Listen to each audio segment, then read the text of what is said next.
This is part 3 of a study that we have entitled Basic Biblical Qualifications for Ordination to the Ministry. And it's come as a result of 3 or 4 questions that I've had from different folks with regard to this. And as we mentioned this morning, there is now renewed interest in entering the ministry.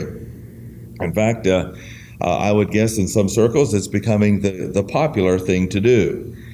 Now, what we are contending is that not everybody should go into the ministry. Not everybody should be encouraged to go into the ministry, simply because that's not God's plan and program. And we'll go into some of this some more in just a little bit.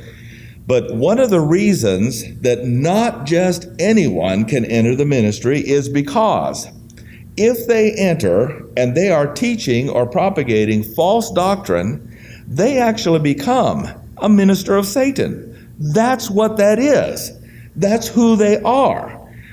Just because they say the name Jesus Christ and talk about God and have a church building, it's meaningless unless the doctrine they promote is accurate. Anybody who does not promote accurate doctrine falls into this category. And it's difficult sometimes for all of us, because we all have family and friends where, they have entered the ministry, and yes, how nice it is. And often we have to just bite our tongues and say, oh yes, that's nice and sweet and the like. But then you have to realize just what are they learning when they go off to a Bible college. Not every Bible college, excuse the phrase, kosher as it were. And then where are they going to go to, quote, serve the Lord when they get out? What are they going to teach? And if they're teaching false doctrine, and we've helped them in this matter, then we, in effect, have helped promote the devil's plan and program. And we cannot do that. Therefore, we must be very cautious. We must, in fact, do our best to pray for and support those whose doctrine is at least minimally accurate. And what I mean by that is, if a young man, say, is saved and has the Domata gift, and he at least adheres to the fundamentals of the faith, at least his gospel is Pauline, we might say, okay, that's fine, because there are many who came up through those sorts of ranks. But at one and the same time, we ought to do our best to promote grace ministers. Those are the true prophets of God in this dispensation. Now, in the books of 1st and 2nd Timothy and the book of Titus, we actually have Paul writing to those who enter this profession. Now, please remember, whenever I talk about entering the profession of the ministry, I'm not talking about someone saying, well, now, I'd like to be this for my life. I'm talking about someone who says, I cannot be, because of the call of God on my life, anything else. And I have to explain that, because the last time I said, for my life, I can't do anything else. And somebody said, well, yeah, that's for sure. That's not how I meant it. Yes, I could do something else. In fact, I did student teaching for elementary levels for PE. I mean, I could do that, go back and get credentials and that, though I wouldn't want to do it in Vanderburgh County, because I'd be waiting the next 10 years just to get a job. But a pastor is one who basically God has called. And you can't do anything else, because just like Paul, woe is me if I preach not the gospel. He couldn't do it because he would have an itch, therefore, that he could never scratch deep down in his soul. He would have a yearning and a desire and a longing to proclaim the gospel, because that's what the Domata gift is all about. It's the Domata gift is not actually the gift of gab. Most people think that the pastor has the Domata gift, and that's just simply the gift of gab. Believe you me, if left to myself, I would not have that. It's just something I know I need to do. I need to learn how to communicate to people the truth. And so by the means of vocabulary and these little stick figures, we arrive at the truth somewhere down the line. Now, in verse number 5 of Titus chapter 1, Paul said to Titus, I left you in Crete that you should set in order the things that are wanting. There were Christians there. There were churches that were established, but they were in disarray. As we said this morning, Titus had the bulldog personality. He was up for the challenge against those who were rough and tough. And so Paul sent him there to set in order, but note what else. And ordain elders in every city as I appointed you. And we're talking about the ordination of an elder actually as a pastor-teacher. Whether it's an elder or a bishop or words like that, those words are just two sides of one coin with regard to a pastor-teacher. Now go to chapter 3, and we looked at this morning. In keeping with the idea that Paul has sent Titus to Crete to ordain pastors, note one of the qualifications. Verse 10, a man that is a heretic after the first and second admonition, reject. Now, those verses are in keeping with the ordination ceremony. If a guy doesn't subscribe to the common doctrinal statement, what we call it the fundamentals of the faith, with Paul, it would have been upgraded to an Acts 9 dispensationalism. If he doesn't fit in there, reject him, knowing that he that is such is subverted. He's convoluted in his mind. His thinking is fuzzy doctrinally and sins. You see, it's what you think. A guy just cannot get up here and just start spouting off theological things, just giving theological words that have inaccurate definitions and inaccurate conclusions, leading people astray. That's what error is. That's what apostasy is. That's what heresy is. Therefore, if a guy is going to begin dabbling in spiritual things, his thinking must be correct. Now, that doesn't mean in all areas. We all have to grow. But basically, he's got a good foundation. His doctrine is sound there from which he can launch a career, a professional career in the ministry, leading people to the truth. He sins being condemned of himself. In other words, his own words and his own thinking is inaccurate, therefore he is condemned. So, this morning we also asked this by way of a conclusion. Who is worse? This guy, or whatever it is, coming into town, and believe you me, I've never seen such a creature. He claims to be the Antichrist.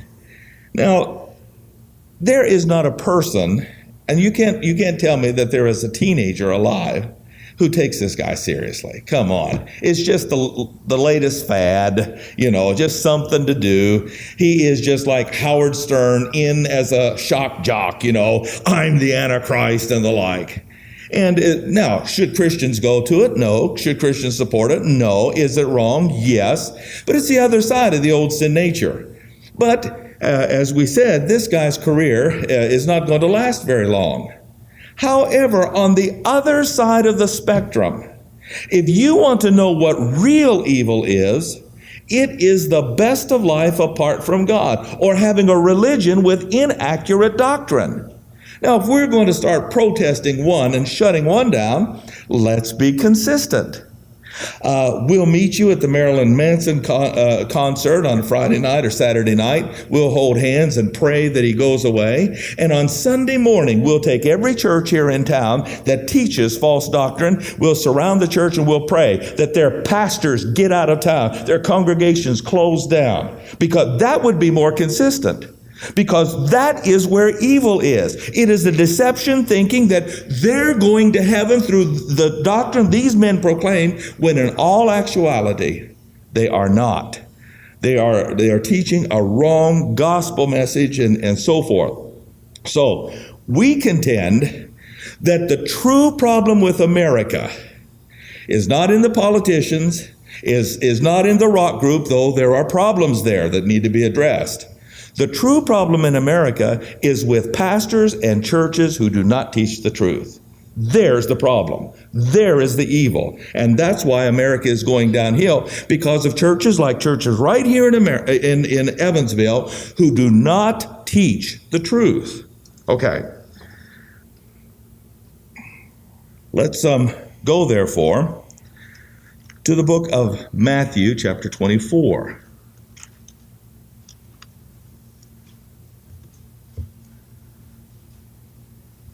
Now, we learned this morning that the Apostle Paul predicted such an onslaught, as it were, of religions and religionists.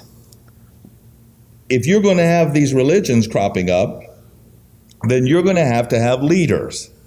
And he, in effect, said that's what's going to happen in the last days. According to their own lusts, they are going to heap to themselves teachers, which simply means they're going to stockpile them. They're going to send them all to Bible. We're going to have a whole lot of teachers out there.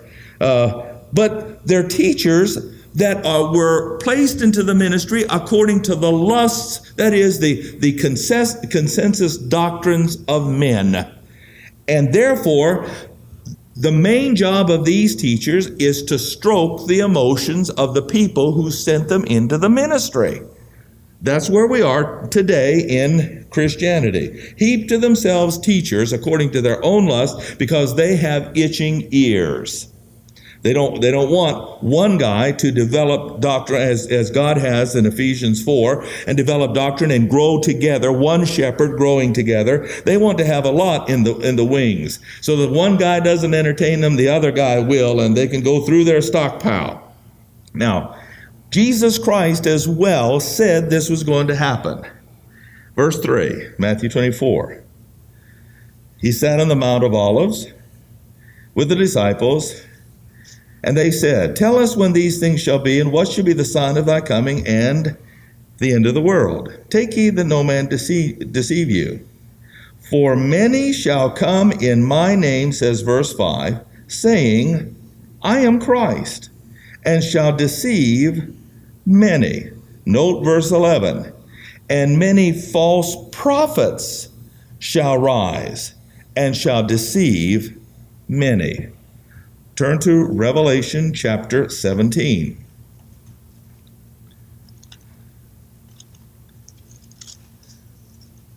Paul says, in the last days of grace, false prophets are going to begin their ministries, begin being taught. But the whole purpose is to bring a religious mentality upon this planet. Someone has said man is incurably religious, and I believe that is true. But now we're going to have all of these religions coming to the forefront in the last days of grace, so that you might have the harlot church and churches representing her. I want you to note in verse number 5, well, let's go to verse 1 in Revelation 17. The harlot church is the Roman Catholic Church.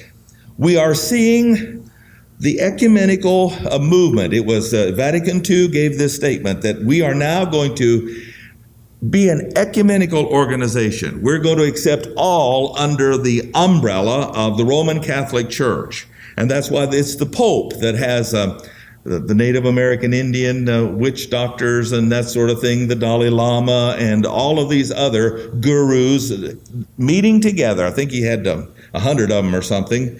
And he was the leader of them, and he's bringing them under the umbrella of the Roman Catholic Church. If you would go down to Haiti, you can still practice voodoo as long as you have pay deference to Catholicism. As long you can have your voodoo doll on the one side and have Mary and your patron saint on the other side, and you can practice. You can stick some doll with a pin here, and then bow down to Mary on the other side. And that's the Roman Catholic ecumenical movement. Just as long as you pay deference to the Pope and the Catholic Church, that's fine. But note what God calls her. Last part of verse 1, "I will show thee the judgment of the great whore that sits upon many waters." Now, in any of these churches here, you have to remember what Lucifer is up to. those churches that do not preach a straight gospel, or that are saved but don't understand dispensational truth, the age in which we live. We're not trying to reform the world. We're trying to rescue some out of the world, because it's going to get worse and worse. They are part of the problem. And they will always talk about, I've been there, I've heard it.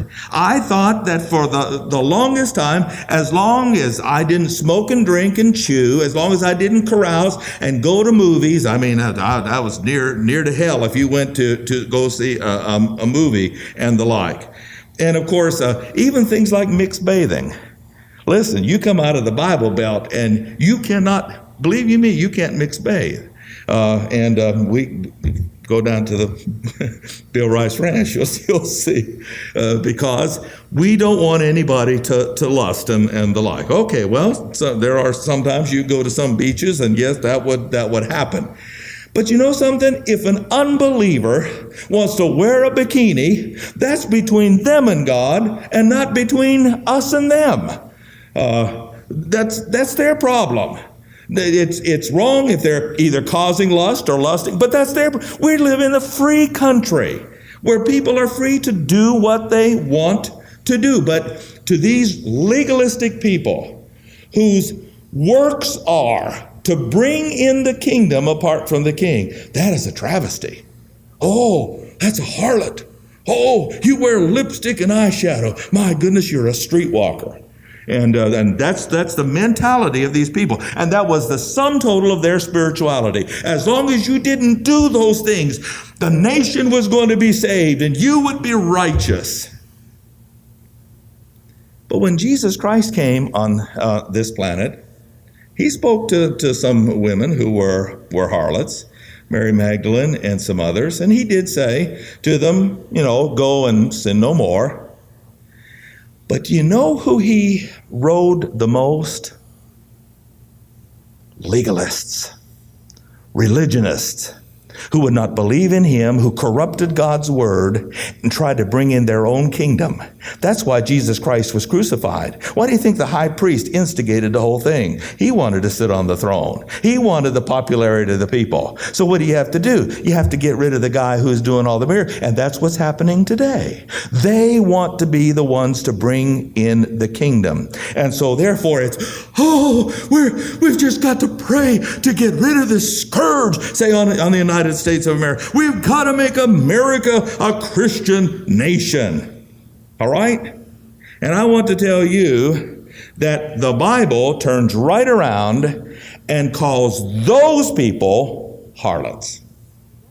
The very ones who want to get rid of those committing physical adultery do not understand that as long as their doctrine is not true, they are as much spiritual fornicators as anybody else. It is another ploy of Satan, just like the Marilyn Manson thing. Oh, that's the evil. To get our eyes off of these people teaching false doctrine. And that's the evil. Yes, that's one side of evil, to be sure.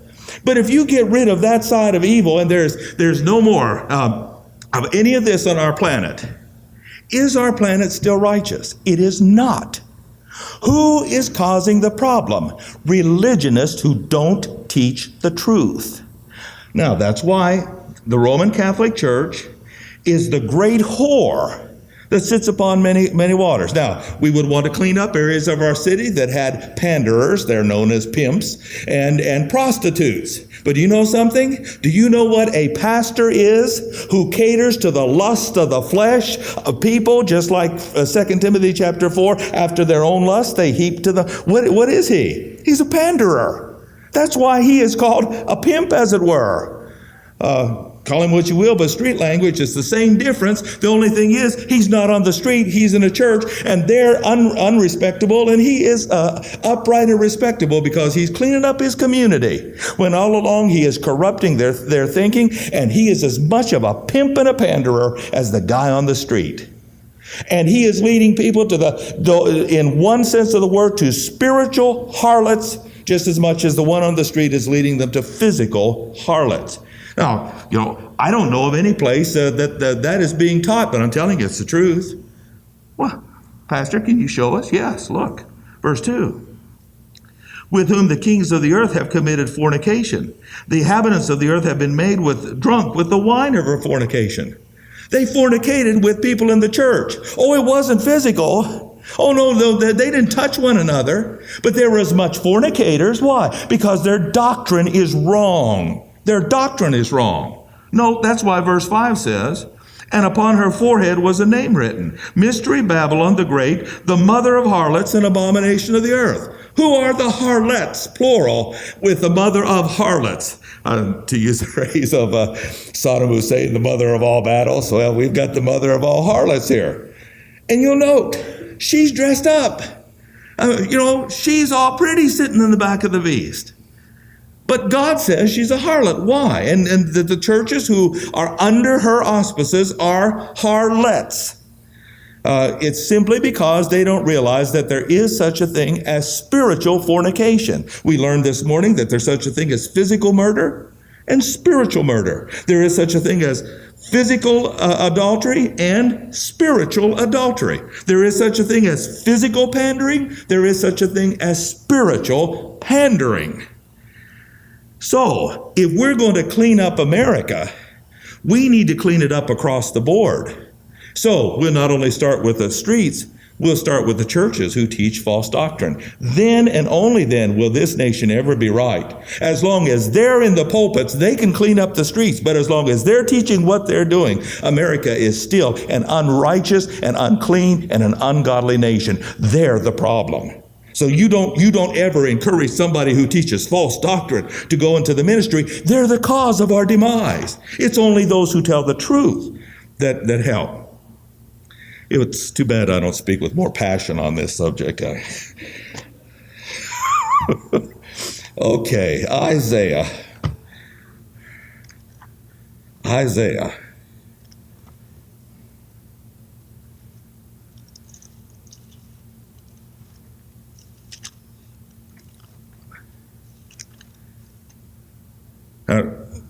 Another reason that I do is because when Pete and I went down there, everybody was very friendly and so forth, but everything was transpiring in one of two houses. The two neighbor ladies there, Pete's sister and the neighbor, that are both zealous, and I just got the sense after a while that people were there and were treating Pete and I nice simply because they had to, Southern hospitality and all that.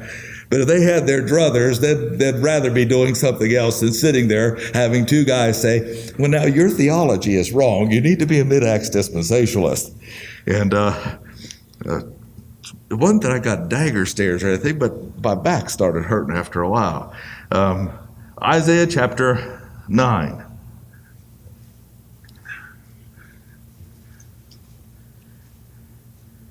Verse number 15, the ancient and honorable, he is the head. But the prophet that teaches lies, he is the tail. For the leaders of this people cause them to err, and they that are led of them are destroyed. Think of that. Guys who stand behind a so-called sacred desk, who pretend to represent the God of the universe, who even open his word, or not at all, as in most churches. If they open it, they twist it to their own destruction. And what they're doing is deceiving people, and the ones that follow them are led to destruction. That is the legacy of the false prophet. I believe that there are many people that are going to come forth at the great white throne judgment and say to Jesus Christ, I thought I was doing right. They're going to say to Jesus Christ, well, yes, but Father so-and-so, or, this pastor so-and-so told me this, that, and the other. And it was all untrue. And they trusted that individual so much that it ended up in their lost soul forever. That's what's being taught here. That's why it's such a sacred obligation that not just anybody can be behind the sacred desk. It should be somebody who endeavors to accurately reflect what the scriptures do teach, The salvation of your eternal, immortal soul is based on that. And I've told you oft times in my own life, dear God, I'm standing before people and there's eternity looming in front of us and we're all going to enter eternity. God, don't let me say something that's not reflecting what you actually think, because it's my soul and the soul of others. And it's a tremendous burden and weight. And we have people today just flippantly going into the ministry. That's nonsense. It's a serious matter.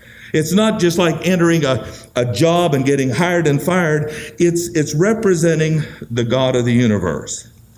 Jeremiah chapter 5.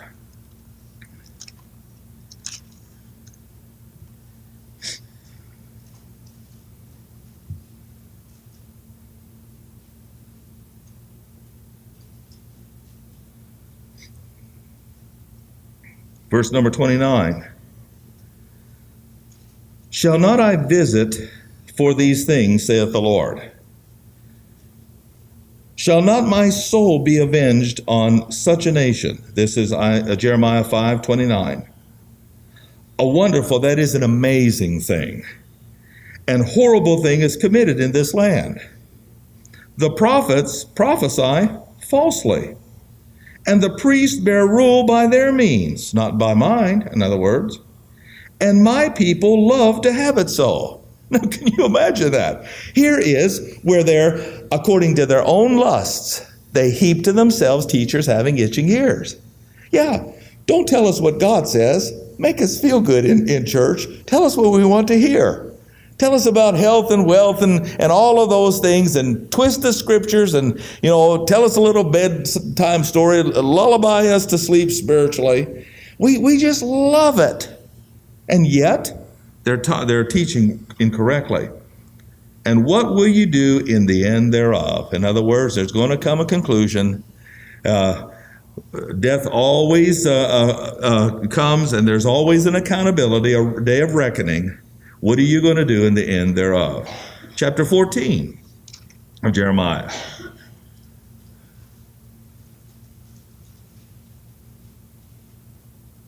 Verse number 13.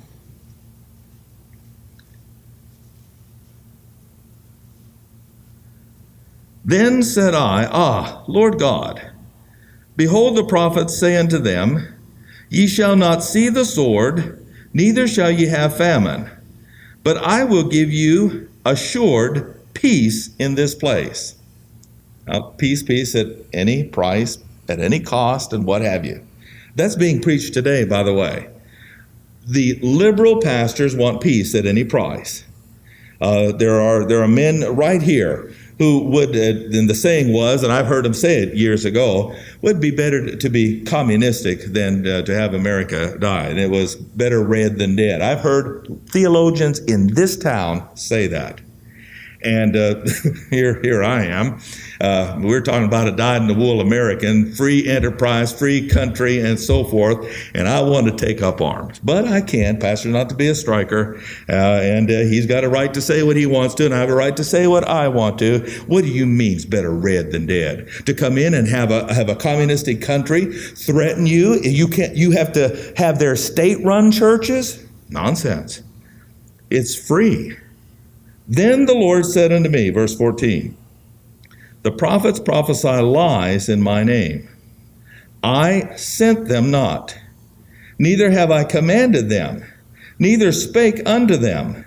They prophesy unto you a false vision and divination, and a thing of naught, and the deceit of their heart. Therefore thus saith the Lord concerning the prophets that prophesy in my name, and I sent them not. Yet they say, sword and famine shall not be in this land. By sword and famine shall these prophets be consumed. I like that. They're up there saying, peace at any price. I guarantee you, it's a sure thing. We're not going to have war, and you're going to be safe. And God said, I didn't send them to say that to these people. And yet they believed it. Guess what's going to happen? They promised that sword and famine would not come. Sword and famine is how they're going to die. They're going to be consumed by these very same things. All right, let's move on. Chapter number 23.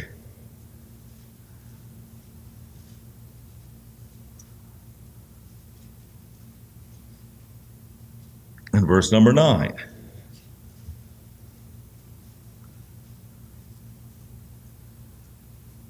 Mine heart within me is broken because of the prophets. All my bones shake. I'm like a drunken man, and like a man with whom wine has overcome, because of the Lord and because of the words of his holiness. Now, please keep in mind that whenever God speaks of holiness, he's always talking about integrity. That means that his word is accurately reflected, so that one doctrine over here does not corrupt another doctrine over here. God is a God of integrity, and that's what holiness is. If you want to be holy, you have to have integrity before God.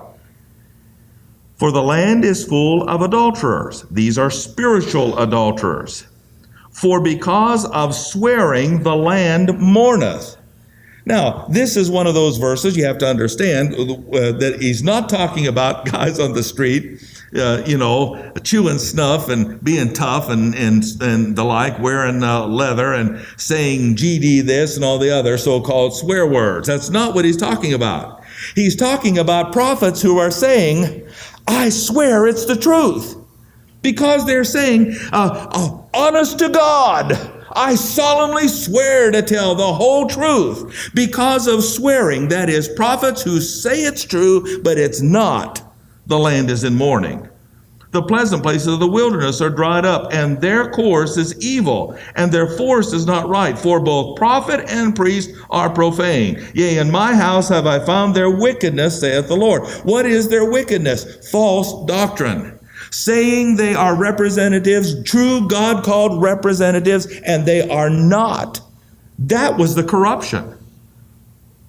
Wherefore their way shall be unto them as slippery ways in the darkness. They shall be driven on and fall therein, for I will bring evil upon them, even the year of their visitation. I have seen folly in the prophets of Samaria. They prophesied in Baal and caused my people Israel to err. I have seen also the prophets in Jerusalem, and horrible thing they commit. And again, it's spiritual adultery, and it's qualified by they walk in lies. They're dealing in lies. They pander to the lust because they tell people what is they want to hear rather than what's right. They strengthen also the hands of evildoers. Can you imagine? Here's some evildoers telling another, look, I'm going to be retiring in just a little bit. You need to go to this theological school and learn what I've learned so that you can come and we'll support you. It's strengthening the hand of evildoers to pass on the torch, as it were, to transfer the authority of false doctrine from one generation to the next. That none shall return from his wickedness. They're strengthening the hands of evildoers, that none return from his wickedness. In other words, we've got a good thing going. We've got a racket going. Why do you think that everybody got mad at Jesus Christ in the first part and the last part of his ministry?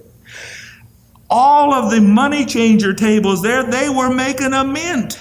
They shouldn't have been there, and yet they were making a mint on the sacrifices of Jehovah. When Jews had to come and worship, it was mandatory that they were there. And so they were making a mint, and Jesus Christ comes in, and guess what he does?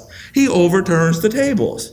He tells the mafia where to go as far as what was happening, and nobody liked him there. Why didn't the high priest like him? Because they were the ones that were getting kickbacks off of it and turned the other way instead of enforcing righteousness in the temple, which Jesus Christ did. He cleansed the temple. But they wanted to strengthen the hands of evildoers, that none return from his wickedness. They are all of them as unto me as Sodom and the inhabitants of Gomorrah.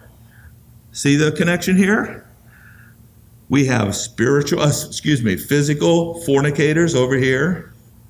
Over here, Jesus says they commit adultery, and they're like those of Sodom and Gomorrah, but they haven't committed these sins. What they've done is committed them spiritually, in the realm of the spirit. All right, let's move on here. Let's go from here to chapter 28.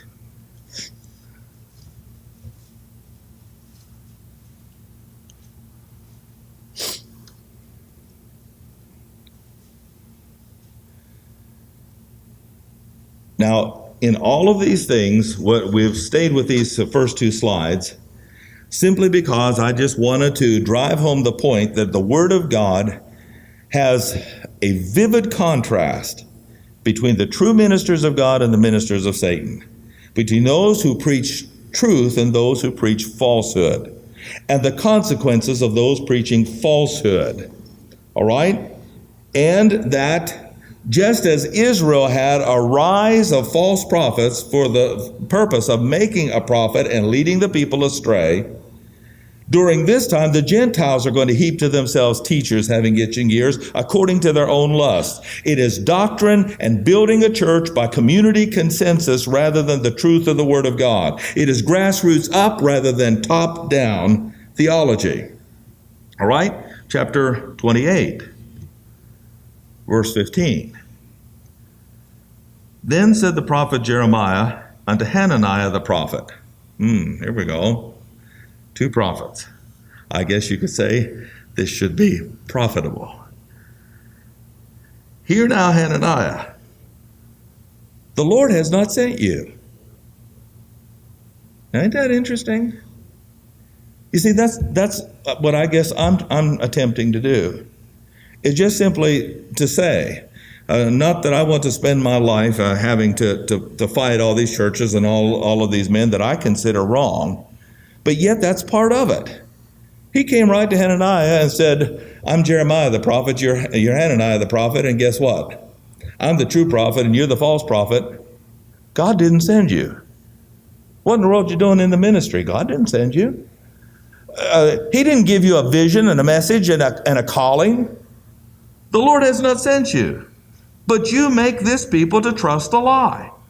Therefore, thus saith the Lord, behold, I will cast thee from off the face of the earth. This year thou shalt die, because you have taught rebellion against the Lord. The rebellion is simply this, that you can do anything you want to outside of the will of God, and you can expect to get away with it. He was doing just the same thing. He was representing God, and God hadn't called him. That's an act of rebellion and insubordination. The Lord didn't give you a commission. The Lord didn't give you a command. You're not like Paul, an apostle by the will of God. You're out of the will of God. And yet you're telling these people to do that. You're a representative of rebellion, and you're going to die as a result of it. Turn with me to Lamentations. Chapter 2, verse 14.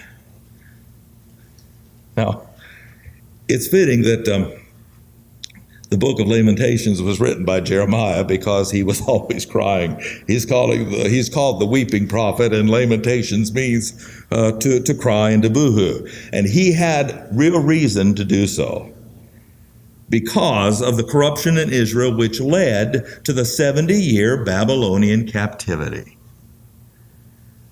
All right, Lamentations 2 and verse number 14. Once again, Jeremiah is commenting on the condition of the preachers of his day. Thy prophets have seen vain and foolish things for thee, Israel, and they have not discovered thine iniquity, to turn away thy captivity. Can you imagine? Here are some people who, just because they wanted to be popular, would not preach on sin, would not tell them what the sin was that has led them into captivity and is going to keep them there. They refused to do that. They refused to address it. But you see, that's what guys do who want to appeal to the lust of people. Naturally, and that's why I've said many, many times, it's difficult. God has called us to an almost impossible task. He wants us to feel good in getting saved, but before we do, he has to tell us that we're no good, rotten, lousy, sinners. We have to feel bad before we can feel good. We have to get lost before we can get saved. We have to know what sin is and to reject it in order to live a life that is pleasing to him. And these guys said, I don't want to dabble in that because you're going to make somebody feel bad, and you're going to you're going to be insensitive, considered insensitive, and they're not going to have self-esteem. But yet God is saying here, Jeremiah is commenting, that's what they should have done. This is what is wrong, to uncover it so that they might change their mind about it. They have seen for thee false burdens and causes of banishment. All right, therefore, Matthew chapter 7.